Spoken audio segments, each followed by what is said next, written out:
कानून व्यवस्था खास तौर से खस्ता हाल में चल रही है, उसको सुधारने के लिए माननीय बहन जी ने खास बात की। अभी इस समय जो सरकार चल रही है, इस सरकार से क्या उम्मीद है आपको? इस सरकार से चूंकि ये 5 साल सरकार के लगभग पूरे हो गए हैं, जो उम्मीदें थी उन उम्मीदों पे खरा नहीं उतर सकी, तो इस बार पूरे प्रदेश की जनता ने खास तौर से और बुंदेलखंड की जनता ने पूरा मन बना लिया है कि हम अपने माननीय बहन जी की सरकार को 5वीं बार उत्तर प्रदेश में बनाएंगे। तो बहन जी की सरकार यदि आती है तो क्या आशा है आपको, बहन जी काम करेंगी? निश्चित तौर पे बहन जी ने काम करके दिखाया है, किया है। इससे पहले क्या काम किया है बहन जी ने? आप ये देख लीजिए, यहाँ पे आपका मेडिकल कॉलेज है, तमाम ओवर ब्रिज बनवाए हैं, यमुना एक्सप्रेस वे है, और जो सचल अस्पताल हैं वो बनवाए हुए हैं, और कांसीराम कॉलोनी बनवाई हुई हैं। लड़कियां जो हैं उनके लिए बालिका जो साइकिल वाली योजना है पढ़ाई लिखाई के लिए वो दी हुई है। जो जिनके घर में बच्चियां पैदा होती थी, पैदा होने पे 1 लाख रुपए दिए हैं। महामाया पेंशन, तमाम प्रकार की योजनाएं गरीबों को लाभान्वित करने के लिए माननीय बहन जी ने की हैं। अच्छा, आप बताइए कुछ बहन जी के बारे में। बहन जी ने सबसे पहले बुंदेलखंड में दस्यु समस्या का सर्वनाश कर दिया, और यहाँ के बुंदेलखंड के जितने भी बड़े अपराधी, गुंडे, माफिया, सबको या तो जेल भिजवा दिया है और या फिर उनका सफाया करवा दिया गया है।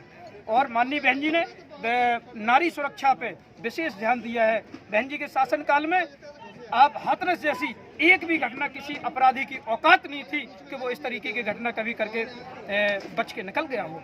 और आज आप देख रहे हो कि उत्तर प्रदेश की सरकार में केंद्र के एक मंत्री का बेटा हमारे किसानों के ऊपर गाड़ी चढ़ा देता है, और उसमें जब ये लोग अपना पक्ष रखते हैं तो ये कहते हैं हो सकता है भागते टाइम ऐसा हो गया हो, जबकि वो पूरी तरीके से एक प्री प्लान के तहत ये किया गया था।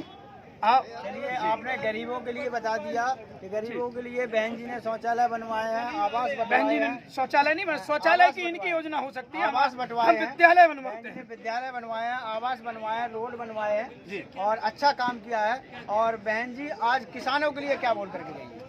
किसानों के सबसे पहले आपको याद होगा कि जब बहन जी की सरकार बनी थी तो माननीय टिकैत साहब के ऊपर जो भी फर्जी मुकदमे लगाए गए थे वो सभी बहन जी ने खारिज करवाए थे। इसके बाद में किसानों के लिए गन्ने का जो समर्थित मूल्य था उसको सबसे पहले बहन जी ने वृद्धि की थी, और इस बार माननीय बहन जी ने भी किसानों को आश्वासन दे रखा है कि जब भी सरकार आएगी किसानों की आय में वृद्धि की जाएगी, और इतनी की जाएगी जिससे उनके बच्चों की स्वास्थ्य, शिक्षा और सुरक्षा की जा सके और उन्हें हर प्रकार से सहूलियत मिले। इस तरीके के काम माननीय बहन जी का पिछला बीएसपी से ये पूरी आशा है कि अगर बीएसपी की सरकार पूर्ण बहुमत में सत्ता में आती है तो आप जो बोल रहे हैं, बहन जी जो बोल के गई वो होगा।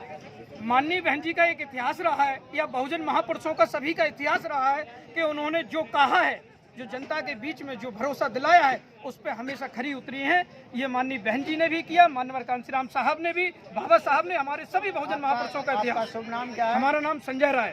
कहाँ से हैं आप? मैं उरई से ही रहने वाला। अच्छा, आप बताइए। हम विपुल भारती, और कल हम जब उरई में गए तो उस समय पे कांसीराम कॉलोनी में हमने देखा, उन्होंने वहाँ की जनता ने बताया कि देखिए जब से बहन जी हमें कॉलोनी दे गई हैं उसके बाद एक बार माननीय अखिलेश जी की सरकार रह चुकी है, अब इस समय योगी सरकार रह चुकी है, और यहाँ तक पुताई भी नहीं हुई है।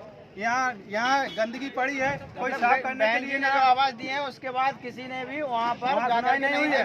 और उन्होंने कहा कि हम लोग अब पूर्ण बहुमत के साथ बहन जी की 5वीं बार सरकार बनाएंगे, और हमें दोनों सरकार से हम नाउम्मीद रहे हैं और किसी ने सुना नहीं है हमारी गरीबों के बारे में। तो ये आप लोगों को विश्वास है कि जो बहन जी कह करके गई है वो कार्य होगा? बिल्कुल होगा। आप बताइए दादा, कहाँ से हैं आप? उरई से ही हैं। तो किसको वोट देना चाहते हैं, किसको सपोर्ट करना चाहते हैं? बहन जी को, बीएसपी को पूर्ण बहुमत में लाना चाहते हैं? कौन सा जनमत जनमत टुडे न्यूज। आप हमारा नंबर नोट कर लीजिए।